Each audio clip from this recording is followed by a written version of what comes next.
हज़रत सैयदना इमाम मुजाहिद रहमतुल्लाह ताला अलैह फरमाते हैं कि बनी इसराइल में एक शख्स था जो इस तरह इबादत करता था कि दिन में जिहाद करता और रात में अल्लाह ताला की इबादत करता।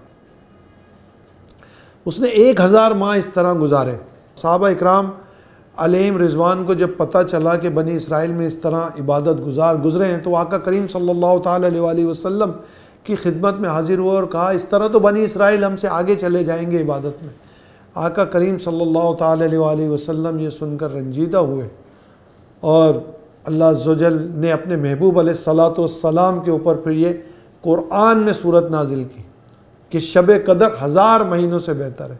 तो जो कोई इस मुबारक रात में इबादत करे तो गोया उसने उस शख्स से ज़्यादा इबादत करी जिसने 1000 माह रात भर इबादत करी और 1000 माह दिन में जिहाद किया।